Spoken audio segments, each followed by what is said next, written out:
എന്നും നമ്മൾ വെണ്ടയ്ക്കയൊക്കെ ഒരേ രുചിയിൽ കഴിക്കുമ്പോൾ ഒരു മടുപ്പ് വരും. ഇത് എന്തായാലും ആർക്കും മടുപ്പ് വരാത്ത ഒരു വ്യത്യസ്ത രുചിയിലുള്ള ഒരു വെണ്ടയ്ക്ക മെഴുക്കുവരട്ടിയാണ് തയ്യാറാക്കിയിരിക്കുന്നത്. ഏത് ഇഷ്ടമില്ലാത്തവരും ഇതുപോലൊക്കെ ഒന്ന് ഉണ്ടാക്കി കൊടുത്തു കഴിഞ്ഞാൽ ഇഷ്ടത്തോടെ കഴിച്ചോളും. ഇപ്പോൾ നമുക്ക് ഈ ഒരു വെണ്ടയ്ക്ക മെഴുക്കുവരട്ടി എങ്ങനെയാണ് ഉണ്ടാക്കുന്നതെന്ന് നോക്കിയിട്ട് വരാം. വേഗത്തിൽ ഉണ്ടാക്കാൻ പറ്റുന്ന നമ്മുടെ വെണ്ടയ്ക്ക മെഴുക്കുവരട്ടിക്ക് വേണ്ടിയിട്ട് ഞാനൊരു 300 ഗ്രാം വെണ്ടയ്ക്ക ഇതുപോലൊന്ന് അരിഞ്ഞ് വെച്ചിട്ടുണ്ട്. വെണ്ടയ്ക്ക ഇതുപോലൊക്കെ നമ്മൾ അരിഞ്ഞ് വെക്കുന്നതിന് മുന്നേ തന്നെ നന്നായിട്ട് കഴുകണം. വെണ്ടയ്ക്ക അരിഞ്ഞതിന് ശേഷം കഴുകി കഴിഞ്ഞാൽ ആ ഒരു ഇതുണ്ടല്ലോ, ഒരു സ്റ്റിക്കിനെസ് അത് കൂടത്തേ ഉള്ളൂ.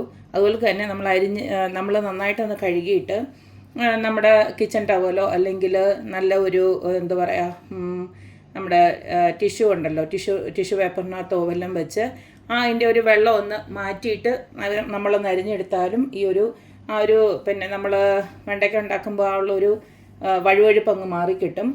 ഇനിയും ഇതുപോൾക്ക് തന്നെ ഇതുപോൾക്ക് ഞാൻ ഈ വെണ്ടയ്ക്കകത്തോട്ട് ഇതുപോൾക്ക് ഒരു നാരങ്ങയുടെ നീരൂടെ ഒന്നൊഴിച്ച് ഒന്ന് വെക്കുകയാണ്. നാരങ്ങ നീരും അതുപോലെ തന്നെ ഉപ്പൂടിട്ട് ജസ്റ്റ് ഒന്ന് ഇളക്കി വെക്കും. അതിന് ശേഷമേ ഉള്ളൂ നമുക്ക് ഇതുണ്ടാക്കാൻ തുടങ്ങുന്നത്.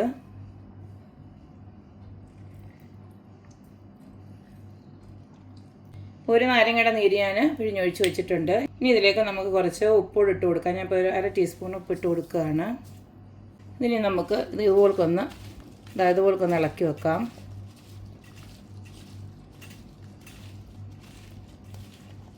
ഇതിനെ അവിടെ ഇരിക്കട്ടെ.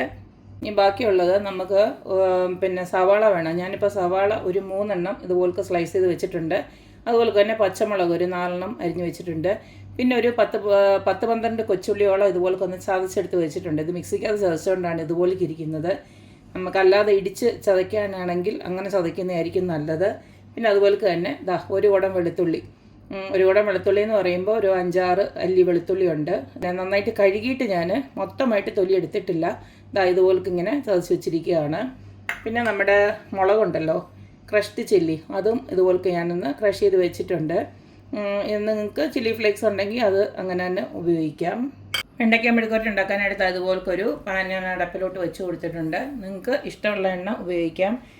വെളിച്ചെണ്ണ വേണമെങ്കിൽ വെളിച്ചെണ്ണയാണെങ്കിൽ വെളിച്ചെണ്ണ തന്നെ ഉപയോഗിക്കാം. അതിനായിരിക്കും ഇത്തിരിയുടെ ടേസ്റ്റ് ഉള്ളത്. ഞാനിപ്പോൾ തൽക്കാലം സൺഫ്ലവർ ഓയിലാണ് ചേർക്കുന്നത്. എണ്ണ ചൂടായി വരുന്നോണ്ട് ഇതിലേക്ക് ആദ്യം തന്നെ നമുക്ക് കുറച്ച് കടുകിട്ട് പൊട്ടിക്കാം. ഇതിനോടൊപ്പം തന്നെ കുറച്ച് നമ്മുടെ ചെറിയ ജീരകം ക്യുമിൻ സീഡ് കൂടെ ഞാൻ ഇട്ട് കൊടുക്കുകയാണ്. അതെല്ലാം ഒന്ന് പൊട്ടി വരുന്ന സമയം നമുക്ക് ആദ്യം തന്നെ സവാള ഒന്നിട്ട് കൊടുക്കാം.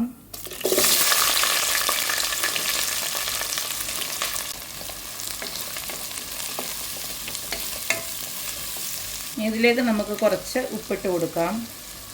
ഒരു 1/2 ടീസ്പൂൺ ഉപ്പിട്ട് കൊടുക്കുന്നുണ്ട്.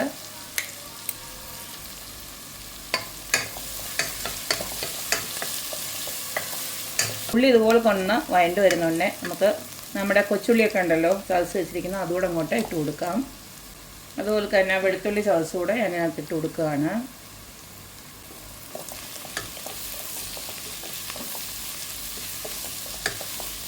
ഉള്ളി ഇപ്പോൾ ഇതുപോലൊന്ന് മൂത്ത് വന്നിട്ടുണ്ട്. ഈ സമയം നമുക്ക് ആ ചതച്ച് വെച്ചിരിക്കുന്ന മുളകുണ്ടല്ലോ അതങ്ങോട്ട് ഇട്ട് കൊടുക്കാം. കൂട്ടത്തിൽ തന്നെ തീ നന്നായിട്ട് കുറച്ച് വെച്ചിട്ട് ഇതിനകത്തേക്ക് കുറച്ച് പൊടികൾ ഇട്ട് കൊടുക്കാറുണ്ട്. അതിൽ തന്നെ നമ്മുടെ ക്രഷ്ഡ് ചില്ലി അങ്ങോട്ട് ഇട്ട് കൊടുക്കാം.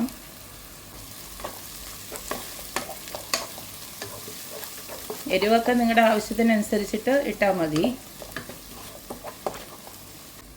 ഇനി ഇതിലേക്ക് കുറച്ച് മഞ്ഞൾപ്പൊടി, ഒരു 1/4 ടീസ്പൂണ് മഞ്ഞൾപ്പൊടി ഇട്ട് കൊടുക്കുകയാണ്.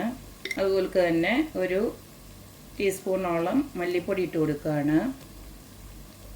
അടുത്തതിലേക്ക് ഒരു ടീസ്പൂണോളം മുളക് പൊടി. അടുത്തതിലേക്ക് നമ്മൾ ഇട്ട് കൊടുക്കുന്നതാണ് നമ്മുടെ ഇന്നത്തെ സീക്രട്ട് ഇൻഗ്രീഡിയൻ്റ് ആയിട്ടുള്ള സാമ്പാർ പൗഡർ. അതൊരു 1/2 ടീസ്പൂണോളം ഇട്ട് കൊടുക്കുകയാണ്.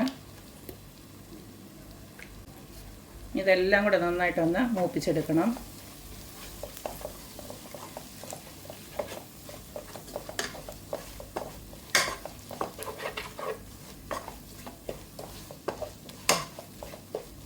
പൊടിയുടെ പച്ചമണമൊക്കെ ഒന്ന് മാറിക്കഴിഞ്ഞാൽ ഇനി നമ്മൾ ഇട്ട് കൊടുക്കുന്നത് നമ്മുടെ വെണ്ടയ്ക്കയാണ്.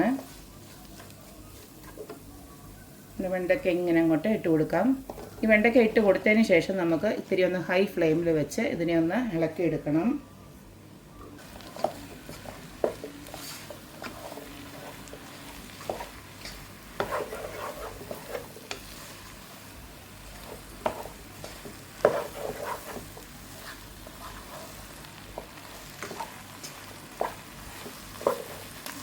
അപ്പോൾ ഞാനൊരു 5 മിനിറ്റ് ഇതിനെ ഒന്ന് അടച്ച് വെക്കുകയാണ്, ജസ്റ്റ് ഒന്ന് വേവാനായിട്ട്. 5 മിനിറ്റ് ഇതുപോലെ അടച്ച് വെച്ച് ഇതുപോലെ തന്നെ ആക്കി എടുത്തപ്പോഴത്തേന് നമ്മുടെ വെണ്ടയ്ക്ക അറിയാമല്ലോ വേഗം വേവുന്നതാണെന്നുള്ളത്. അപ്പം ഇത് ഇവിടെ ആയിട്ടുണ്ട്. ഇനി ഇത്തിരി കൂടെ നിങ്ങൾക്ക് ഫ്രൈ ആക്കി എടുക്കണമെങ്കിൽ ചെറുതായിട്ടിട്ട് ഇതുപോലെ ഒന്ന് ഇളക്കി മൂപ്പിച്ചെടുത്താൽ മതി. എന്നാൽ ഒട്ടും കുഴഞ്ഞു പോകാനും പാടില്ല. വെണ്ടയ്ക്കായിട്ട് തന്നെ കിട്ടണം. അതാണ് അതിൻ്റെ ഒരു രസം നമുക്ക് കഴിക്കുന്നവർ. പിന്നെ ഞാൻ ഇതുപോലെ ഒരു 1-2 വെളുത്തുള്ളി ഞാൻ ഇതിലേക്ക് അരിഞ്ഞിട്ടു. നമ്മൾ ചോറിൻ്റെ ഒക്കെ കൂടെ വെളുത്തുള്ളിയൊക്കെ കഴിക്കുന്നത് നല്ലതല്ലേ. അപ്പം കൊളസ്ട്രോളും ഒക്കെ പോകാൻ വളരെ നല്ലതാണ് വെളുത്തുള്ളി. അപ്പോൾ വെളുത്തുള്ളി റോയായിട്ട് കഴിക്കുന്നതിന് പകരം ഇങ്ങനെ ഇതിനകത്തൊക്കെ ഇടുമ്പോൾ നമ്മളങ്ങനെ ചോറിനകത്തങ്ങ് ഇട്ടിളകി കഴിച്ചോളുമല്ലോ. അതുകൊണ്ട് ഞാൻ ജസ്റ്റ് വെളുത്തുള്ളി ഇട്ട് കൊടുത്തതേ ഉള്ളൂ. അത് തികച്ചും ഓപ്ഷനിലാണ്, ഞാൻ ചുമ്മാ ഇട്ട് കൊടുത്തതാണ്. അപ്പോൾ ഇത്രയേ ഉള്ളൂ. നമ്മുടെ അടിപൊളിയായിട്ടുള്ള വെണ്ടയ്ക്ക മെഴുക്കുവരട്ടി ഇവിടെ ആയിട്ടുണ്ട്. കണ്ടില്ലേ, ഈ ഒരു മസാലയ്ക്കകത്തൊക്കെ കിടന്ന് നല്ല ടേസ്റ്റാണ്. എസ്പെഷ്യലി ആ ഒരു സാമ്പാർ പൗഡറൊക്കെ ഇട്ട് കൊടുത്തപ്പോഴത്തേന് വേറെ ലെവലായിട്ടുണ്ട് അതിൻ്റെ ഒരു ടേസ്റ്റ്. അപ്പോൾ എല്ലാവരും ഇതുപോലൊക്കെ ഒന്ന് ഉണ്ടാക്കി നോക്കുക. നമുക്ക് ചോറിനും ചപ്പാത്തിക്കും ഒക്കെ നല്ലൊരു സൈഡ് ഡിഷാണ് ഈ ഒരു വെണ്ടയ്ക്ക മെഴുക്കുവരട്ടി. ഈ ഒരു രീതിയിൽ ഉണ്ടാക്കി എടുത്തു കഴിഞ്ഞാൽ നല്ല ടേസ്റ്റാണ്. ഒട്ടുമേ കുഴഞ്ഞൊന്നും പോകാതെ തന്നെ വെണ്ടയ്ക്ക മെഴുക്കുവരട്ടി ഇവിടെ റെഡിയായി വന്നിട്ടുണ്ട്. അപ്പോൾ എല്ലാവരും ഇതുപോലൊക്കെ ട്രൈ ചെയ്ത് നോക്കുക, അഭിപ്രായങ്ങൾ അറിയിക്കുക. അപ്പോൾ എപ്പോഴും പറയുന്ന പോലെ തന്നെ എൻ്റെ റെസിപ്പീസ് ഇഷ്ടമുള്ള എല്ലാവരും please like, share and subscribe. അപ്പോൾ ഇനിയൊരു അടിപൊളി വീഡിയോ ആയിട്ട് വരുന്നവരേക്കും ബൈ.